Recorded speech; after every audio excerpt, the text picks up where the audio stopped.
Everyone, it's Alexa, and before we head into the interview today, I do want to say that I got frustrated. And that's not because of the interview, it was because of technology. And that's something that we're all learning about right now, having to do so much virtually. And patience is definitely something that I think hopefully I've improved on during this time a little bit. So before we head into it, I just want to say that Andrew and I were chatting about some of the successes that he's had leading up to now. He's won various awards, and one of them is SiriusXM's Top of the Country contest, and he won $25,000 with that and some extra perks. And since him, actually, Matt Lang was the next winner, and he passed off the torch to him. So check it out now. So I know you were in Calgary for the the CCMAs, and you were able to pass that torch off to the next winner, Matt Lang. And yeah. You guys got to present together that day as well at the award show, and I thought that was really cool. And I interviewed Matt not long after that, and he's such a funny guy. Like, that was one of my most fun interviews I've done. The language barrier, I think, makes it even better. makes him unique. I said, yeah. So did you get to spend any time with him, really? You know what? Backstage at the CCMAs, him and I, we got to hang out a little bit, and then we had rehearsal together, right? So it was kind of funny because, again, the language barrier thing for him. You would never know when you hear him sing. He sounds like, George Strait or something. I know. It's just like, okay, this dude is through and through country, and then he speaks, and you're like, okay. Yeah, and he's really determined, though, to work on his English. Yeah, he's killing it. It was actually funny at the CCMAs because they changed a bunch of our lines between rehearsal and presentation. Oh. And then Matt had kind of practiced what he had to say, right? So at the last minute, they were like, okay, Andrew, you now have like 2/3 more lines than you had before. And I forgot my glasses going in. I didn't realize how dark it was going to be. Yeah. So if you watch, I'm like squinting so hard trying to read the teleprompter. But no, Matt's a good guy. Great choice in footwear too. I think I had alligator skin boots on, and he had cheetah print boots. Oh. I'm like, okay, we can do this. I'm like, I'm in. That's funny. So your song Stuck is the second release from your next EP that's coming up. Neverland, is it? Yeah. So who knows when that's coming out, because it should have been out, at the beginning of May, I think was the plan, but we've kind of paused it, as many people have hit pause on what's kind of coming. But yeah, that was the second one. I guess it would be, it'll be the third actually, because it'll be, I Needed That'll be on there, Stuck will be on there, and Didn't Know Me will be on there, I believe. Yeah, so it'll be number 3 of I think 5 or 6. Honestly, I've been living in this quarantine world, and I don't really remember what's going on as far as What day is it again? Yeah. I know we have a bunch of music that's recorded. I just don't know. I don't remember exactly what we decided to put on the record. We actually, funny story, it would be the 4th. We released, before Stuck, for one day, we released a song, and it was in the world for 24 hours, and then we ended up, Kid Rock actually wanted it for his lead single, which is kind of crazy. Wow. The next big tour. So the song came down, he's got that, and we'll put our version out after him due to some, Yeah. he's got a bigger hammer to swing, so we backed down on that one, but it was cool. Yeah. Wow. So about the song Stuck, though, there was, I didn't fully understand this here, but I saw somewhere along the lines, there was a comment that someone sent on Twitter, I'm guessing, to Dallas about how that song kind of connected to them. Yeah. Can you share a bit more about that? I didn't quite get it. I believe somebody in BC, this resonated with them. Somebody got shot or something. I think it was on the East Coast, so the shootings that happened. Okay. On the East Coast, they were just talking about. There's a few things that have come in on that song where people have just kind of said, this really resonates with where I'm at and how I'm feeling, and again, that song is just about being, stuck in an emotional place where you're tied between like what your heart wants and what the reality of your life is. And I think in that particular instance, a friend of someone, their significant other, had been shot and unfortunately passed on those East Coast on that East Coast shooting, and they just said like this is through and through what that person was going through, and I hope that person got to hear the song, and I hope it's kind of a minor comfort in a terrible time for them. Yeah. It must be fulfilling to know that your song does touch somebody, even if it's just the one, is worth it. Yeah, for sure. I mean, I started writing music because when I was 11 years old, my parents, when they divorced, that was my outlet, and I clung to songs that other people's songs that wrote or that resonated with me, and that's always what I wanted to do when I started creating music. It was an outlet of what I felt, but also I'm always hopeful that it'll connect with somebody else. Yeah. So you also have I Needed That. We touched on that briefly. Speaking of connections, what was it that drew you to that song? It's funny. That song was a pitch that came in during a bit of a low season for me. I had a bunch of vocal issues for, roughly a year at that point. We didn't know what it was at the time. We were kind of exploring. So I'd cut off most writing and just focused on, I got to fix whatever is broken here. So I was in and out of the hospital, in and out of doctor's appointments, and specialists trying to sort what was going on. And we were getting pitched songs, and nothing was really resonating with me. Nothing felt true to who I was. And then that song came in, and I was like, man, that's the one we needed, which is funny. The song title is I Needed That. Yeah. Scott, I didn't even listen to the whole song. I listened to verse and chorus, and I called him and I said, I'm pretty sure, can you just call them and put this on hold? I'm going to spend a couple days listening to it, but this song just feels right. And I'm not mid-20s anymore. I'm closing in on mid-30s, and I just feel like my life has changed so much in the last even 5 years. I'm not waking up with a hangover every day. I'm not, out chasing things that are fleeting. I'm engaged. I've got a home. I've got my dogs, and I just feel like I wouldn't change the journey at all that got me here, because all of those mistakes that I made and all of those cyclical mistakes, where it's like you're chasing a high of some sort, which leads to a letdown, which leads to a great song, and you get stuck in this hamster wheel of emotional highs and lows, and it was great for me creatively, but I feel like I've grown a little bit as a person, and just looking back on all of that, those are all things that are needed in my life, and that second verse especially really resonated with me in the song. Which was what? It's like, so not every guy gets that close call, holding on, second chance love that he could have lost. It took gravel flying, door slamming, 2 months straight to voicemail every time I called. I was scared to death. I'd never get you back, girl. I needed that. So that's pretty much the story of my relationship. We were together for a long time, and then we both started independent businesses, which is very draining. When I'm on the road all the time, she's working, and we split for a bit, and then it took that time apart to realize that we wanted to be together. So that second verse really hit home for me. That's awesome. I watched the music video too, and very sweet, of course, but also the scenery was just amazing. Where was that? So that was out in LA, actually, with a good friend of mine, Emma. Shot the video, she directed it, and she put together just a stellar team. So it was a mix of, we went out to the Joshua Tree for filming. Yep. And then we were at, I'm trying to remember what the name of that beach is. I'm terrible with names, but it was beautiful. Like these huge bluffs overlooking the ocean, right at golden hour, sun setting. It was amazing. And then being in the Joshua Tree, I'm a huge U2 fan. So the Joshua Tree album has always been such a spiritual thing for me. So to get to be out there and just be in the desert and kind of just create music or something that goes with my music there was an amazing experience. I bet. Yeah. So I really like the title of the song. What would make, I hope this translates well, what would make you say, I needed that right now, especially during this pandemic? What if you could do something or see somebody, or what would it make you go, I needed that? There's a couple things. July 1st, we get to play a show for the first time, kind of since this all locked down. We get to go out with Dean Brody and do one of the drive-in shows, which I'm very excited about.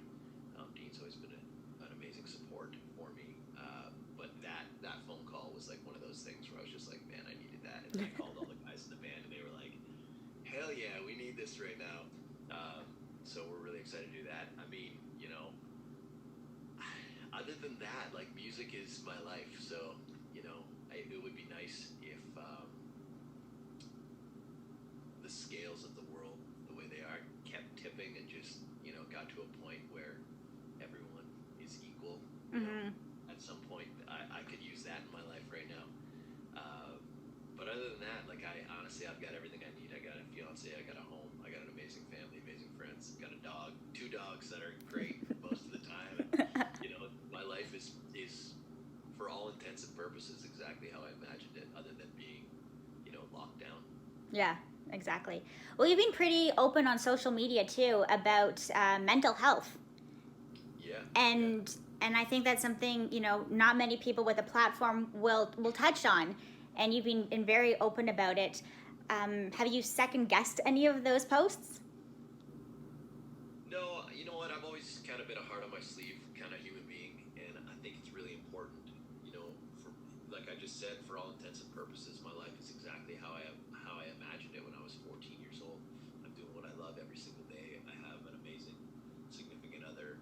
We've got a beautiful home in my hometown. I get to, I consider myself one of the lucky ones, but even with that, there's days that are extremely low. You have high highs and low lows, and that's something I've always struggled with. And I think understanding that that's normal for a lot of people, and I think voicing it and being okay with not being okay at some point, you can't. You should be, for when I look at it, I go, man, there's no reason why I should be down or I should be happy. Like, there's so many good things happening, but it's like that's not what it is, right? It's chemical. It's beyond that. Yeah. So you kind of have to understand it from that level, and I think speaking about it has helped me a lot, and I think it's hopefully helping other people. And I've been fortunate. Dallas Smith is one of my managers, and he's really open about it too, and that's helped me just be very vocal about where I stand on mental health, and that as the Battle in Merlot song says, it's okay to not be okay. So, Yep. yeah. I keep thinking of that, and then Brett Kissel's "Tough times don't last, tough people do." Yeah, exactly. Those are great. Yeah, and like for myself, like I agree with the highs and lows and judging yourself, and sometimes you're like, I'm okay with this. It's not that bad after all. And then other times you're like, I feel like this is Groundhog Day, and when is this going to end? I'm tired of it. So, yeah. Yeah, yes, especially during, like, I think people aren't giving themselves enough grace during this weird time. Like, this is kind of an unprecedented time that we're living in, and your normal is not at all your what's normal for you. So for me, being locked in a house for 3 months at a time, that, hell, I'm lucky most weeks if I get 2 days at home. Yeah. So it's an adjustment period, and I try and be a glass half full kind of guy. So there have been a lot of benefits being home, to my relationship, to me getting stuff done around the house that would have taken me all summer to do. But now, my deck's built, my fence is built, my privacy wall is built. Wow. Yeah, I shoveled 13 tons, almost 14 tons of dirt by hand yesterday, it's been good for me. Wow. Keeps the endorphins going, but yeah, I don't know. You just got to give yourself grace during these times and understand that you can go on and carry on like everything is normal, but eventually all those things that you suppressed are going to come out, and it's okay to have those days. Yeah.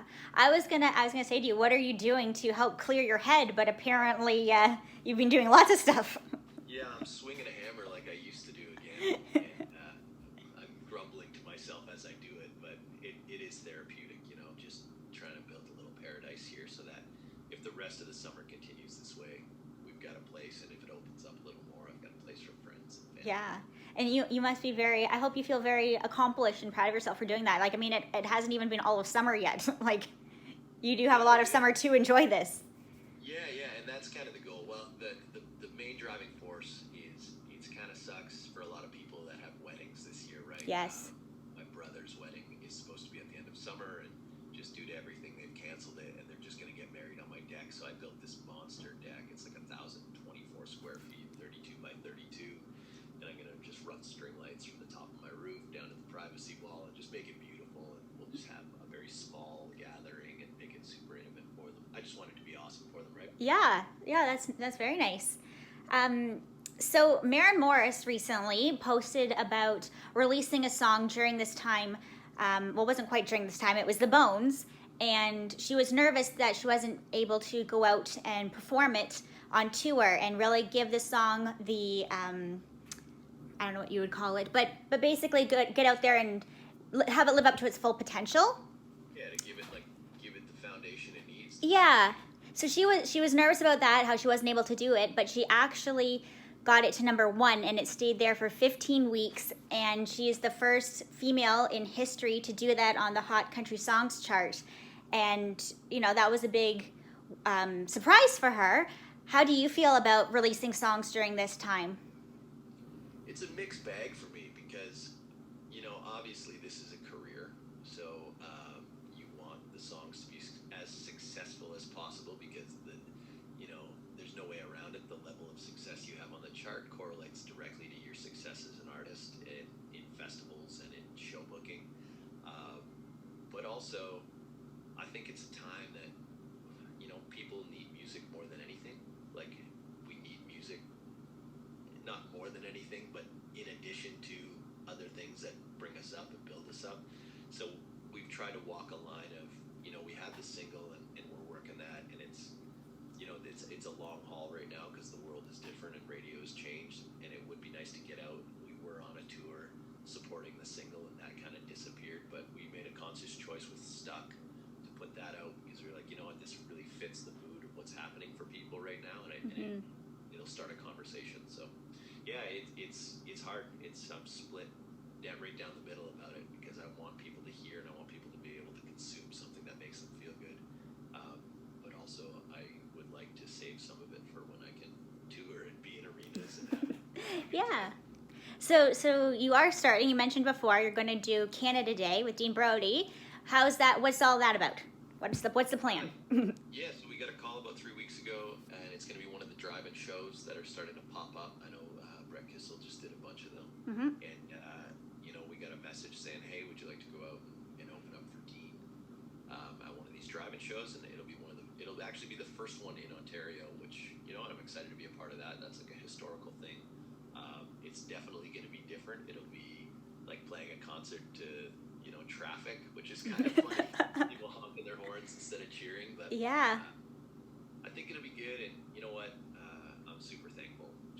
I love playing music, and I love Dean and his whole camp. I've had the opportunity to go out with him on the Dirt Road Stories tour, and he's never been anything but supportive. And when we put I Needed That out, actually before it even came out, he was on tour with Dallas, or they were on tour together at the time, and Dallas showed him the demo for I Needed That, and he texted me being like, "Man, this song is killer, and I can't stop playing it." So he's always been a big fan, big supporter anyway, in my corner, which has been great. Yeah. And then you also have Gord Bamford. You're on his hashtag Redneck Music Fest. Yeah, that seems like a lifetime ago. Yeah. We were just getting warmed up on that too. Yeah. We were three dates in. It was myself, Jess Boscaluke, Eric Etheridge, JoJo Mason, Corey Marks, and Gord, Ghost Boy as well, was out there, and Dwayne Steele. Can't forget Dwayne. He's a gem, that guy, and Canadian country music royalty. So it was a blast. We had 3 dates. We had the opening date to get the jitters out, the middle date to get everything set in stone, and the last night we just had the best time. We partied so hard on and off stage. It was kind of heartbreaking to walk away from that one, just because 3 dates in, it felt like a family, and we were all just having the best time. But I'm sure we'll get the chance to go out again, schedules permitting, and we'll see what happens. Yeah, I hope that can pick up again. It must be so frustrating to put so much time and effort into making it, an amazing tour, and then just gets pulled away from you.